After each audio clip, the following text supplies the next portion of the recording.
بسم اللہ الرحمن الرحیم۔ اللہ تبارک و تعالیٰ کے نام سے شروع جو بڑا مہربان اور نہایت رحم کرنے والا ہے۔ پیارے دوستو، آج کی اس ویڈیو کے اندر ہم آپ کو بیان کریں گے کہ اللہ تبارک و تعالیٰ نے جنت کی حور کو کتنا خوبصورت بنایا ہے اور اللہ تبارک و تعالیٰ نے اس کو کیسے اور کیوں تخلیق فرمایا ہے۔ کیا جنت کی حوروں کو حضرت آدم علیہ السلام اور حضرت اماں حوا سلام اللہ علیہ سے پیدا کیا گیا ہے یا نہیں؟ اور کیا جنت کی حوروں کو مٹی سے بنایا گیا ہے یا کسی اور چیز سے بنایا گیا ہے؟ اور جب دنیا کے اندر میاں بیوی آپس میں لڑتے ہیں تو جنت کے اندر اس شوہر کی جو جنتی بیویاں ہوتی ہیں وہ دنیاوی عورتوں سے کیا کہتی ہیں؟ اور جنتی حوریں دنیا کے اندر اپنے جنتی شوہروں کے لیے کیا دعا کرتی ہیں؟ ناظرین محترم، ان تمام سوالات کے جوابات ہم آپ کو قرآن و حدیث کی روشنی میں دیں گے، لہٰذا ہماری آپ سے یہ گزارش ہے کہ ہماری اس ویڈیو کو اینڈ تک ضرور دیکھیے گا تاکہ آپ کو جنتی حور کے متعلق تمام معلومات مل سکے اور آپ اپنی زندگی کو اللہ تبارک و تعالیٰ کی خوشنودی اور اس کی اطاعت میں بسر کر سکیں۔ ناظرین محترم، آج کی اس ویڈیو بنانے کا ہمارا مقصد صرف یہی ہے کہ آج کل کا جو نوجوان طبقہ راہ راست سے غافل ہو چکا ہے اور بے شمار گناہوں اور لعنتوں میں مبتلا ہو چکا ہے، ان کو راہ راست پر لانا ہے۔ پیارے دوستو، جیسا کہ آپ جانتے ہیں آج کل نوجوانوں کا عام طور پر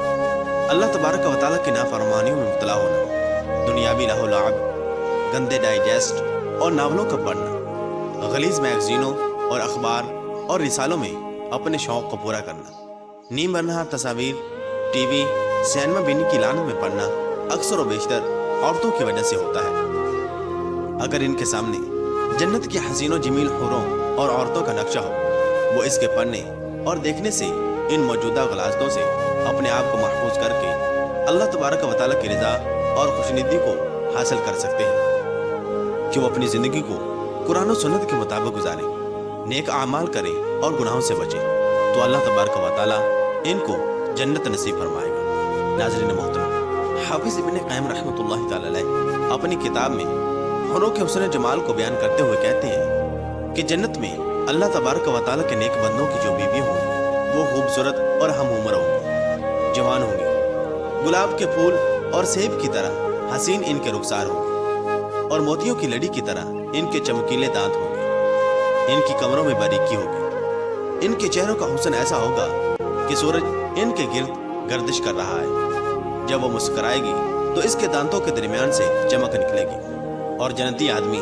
اس عورت کے رخساروں کے آنگن میں اپنا چہرہ اس طرح دیکھے گا جس طرح شیشے میں دیکھتا ہے، جس کی چمک واضح ہوگی۔ اور اگر وہ جنتی عورت دنیا کی جانب جا کر دیکھے تو زمین و آسمان کے درمیان ہر چیز خوشبو سے بھر جائے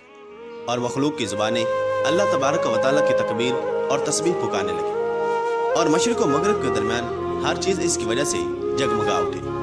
اور سورج کی روشنی اس طرح ماند پڑ جائے جس طرح ستاروں کی روشنی سورج کے سامنے ماند پڑ جاتی ہے اور زمین پر موجود ہر شے اللہ تبارک و تعالیٰ کی ذات پر ایمان لے آئے اور اس کا دوپٹہ جو اس کے سر پر ہے وہ دنیا اور جو کچھ اس کے اندر ہے اس سے بہتر ہے اور جنتی آدمیوں کی تمام تر آرزوؤں سے بڑھ کر آرزو